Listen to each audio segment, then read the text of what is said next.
Shalom Ibu dan teman-teman, kami dari kelompok 3. Di sini kami akan mempresentasikan materi kami tentang penerapan bioteknologi dalam bidang lingkungan. Di sini saya Lambertini Monatobi sebagai moderator dan pemateri pertama. Yang kedua Mariana Boko sebagai pemateri kedua. Yang ketiga Yurika Noventri Busu sebagai pemateri ketiga.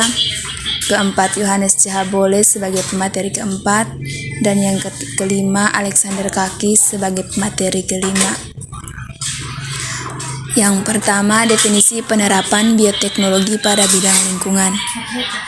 Bioteknologi lingkungan adalah perpaduan berbagai bidang ilmu yang memanfaatkan potensi biokimia dari suatu mikroorganisme, tanaman atau bagian-bagiannya untuk konservasi dan perbaikan suatu lingkungan yang tercemar. Contohnya itu tanah, air, dan udara. Dalam mengatasi permasalahan lingkungan hidup, bioteknologi lingkungan memanfaatkan mikroba serta jasad biologi yang lebih besar dalam kegiatan pengelolaan limbah atau pemurnian kembali, serta untuk memperbaiki kualitas lingkungan pada umumnya. Baik, selanjutnya pemateri kedua Mariana Boko, saya persilakan. Terima kasih. Selanjutnya saya akan jelaskan tentang metode yang digunakan dalam penerapan bioteknologi pada bidang lingkungan. Yang pertama itu ada pengolahan air dan limbah cair. Nah, limbah yang berasal dari industri, rumah tangga, umum seperti sekolah, rumah sakit, hotel, dan lain-lain.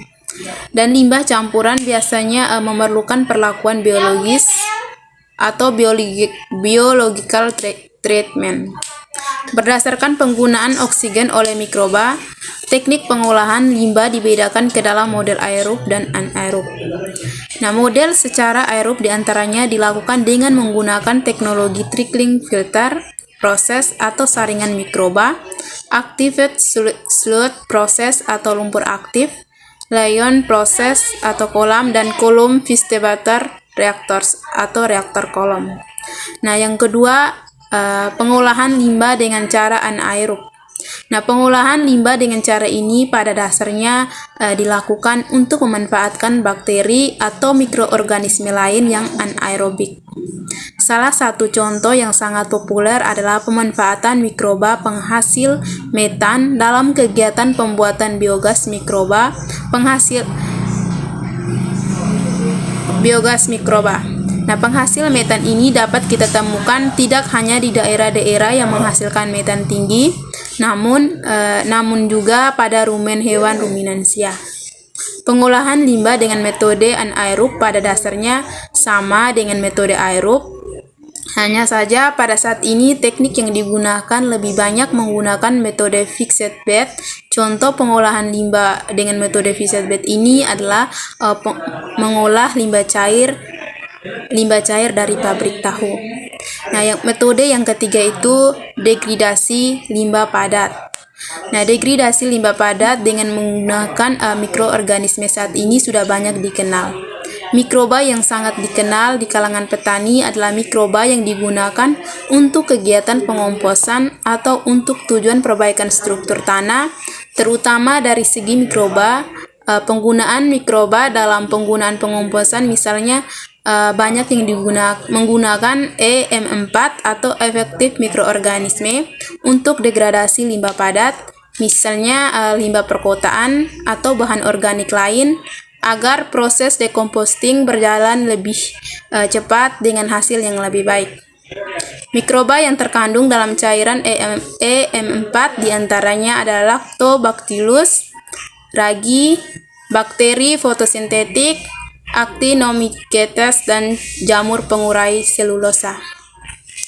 Selanjutnya materi berikut. Selanjutnya, saya akan menjelaskan tentang contoh dari penerapan bioteknologi dalam bidang lingkungan. Yang pertama adalah penghasil energi. Energi ramah lingkungan yang dapat dikembangkan melalui bioteknologi antara lain, yaitu pemanfaatan biofuel atau biogas dengan memanfaatkan mikroba. Mikroba yang berperan diantaranya yaitu Methanobacterium, Methanobacillus, dan Methanococcus. Biogas adalah gas metana yang diproduksi mikroba dalam medium kotoran ternak. Yang kedua adalah pengolah limbah. Penerapan bioteknologi sebagai pengolah limbah dapat dilakukan dengan pemanfaatan agen mikroba. Contohnya, mikroba yang dapat digunakan dalam proses tersebut adalah Methanobacterium yang dapat menguraikan limbah organik menjadi metana, karbon dioksida, dan hidrogen. Yang ketiga adalah pemisah logam dari bijinya. Beberapa jenis mikroba juga dapat dimanfaatkan untuk memisahkan logam dari bijinya. Mikroba yang dimanfaatkan adalah Thiobacillus peroxidans. Baik, pemateri selanjutnya.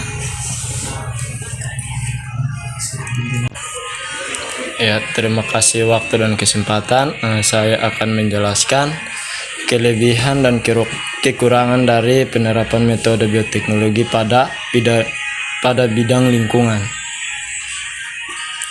Kelebihan yang pertama, mengurangi pencemaran lingkungan akibat pemakaian pestisida dengan adanya tanaman tahan serangan-serangan. Yang kedua, mengurangi pencemaran limbah dengan penggunaan bakteri Thiobacillus peroxidans untuk memisahkan logam dari bijinya. Yang ketiga itu membantu penguraian limbah. Yang keempat, menyediakan sumber energi alternatif yang ramah lingkungan.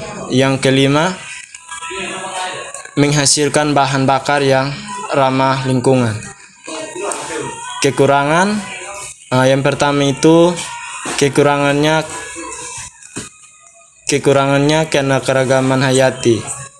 Ada beberapa risiko bioteknologi ini, antara lain adalah risiko terjadinya kontaminasi gen yang berakibat berkurangnya keanekaragaman hayati. Gen dari tanaman atau hewan yang mengalami rekayasa genetika dapat masuk ke tanaman atau hewan di alam melalui perkembangbiakan seksual, misalnya penyerbukan pada tanaman. Yang kedua itu menimbulkan pencemaran lingkungan. Penggunaan bioteknologi yang tidak bertanggung jawab dapat menyebabkan pencemaran, misalnya pembuangan limbah, kecap, dan tempe yang langsung ke saluran air tanpa dikelola dengan baik. Demikian waktu yang kesempatan saya berikan kepada pemateri berikut. Jadi baik, di sini saya di bagian kesimpulan. Bioteknologi lingkungan adalah perpaduan berbagai bidang ilmu yang memanfaatkan potensi biokimia dari suatu mikroorganisme, tanaman atau bagian-bagiannya untuk konservasi dan perbaikan suatu lingkungan yang tercemar, tanah, air, dan udara. Pada pengatasan permasalahan lingkungan hidup, bioteknologi lingkungan memanfaatkan mikroba serta jasad biologi yang lebih besar dalam kegiatan pengolahan limbah atau purifikasi, pemurnian kembali, pada khususnya serta untuk memperbaiki kualitas lingkungan. Pada umumnya, perkembangan bioteknologi dalam bidang lingkungan dapat merestorasi lingkungan dengan tercemar serta meningkatkan kualitas lingkungan, terutama bagi manusia. Untuk mengatasi permasalahan lingkungan, bioteknologi memanfaatkan mikroorganisme dalam pengolahan limbah atau permasalahan lingkungan yang lebih dikarenakan penggunaan mikroorganisme ini dinilai lebih alamiah dan tidak menimbulkan dampak yang berbahaya dibandingkan menggunakan bahan kimia atau sintesis. Jadi baik, sekian dan terima kasih.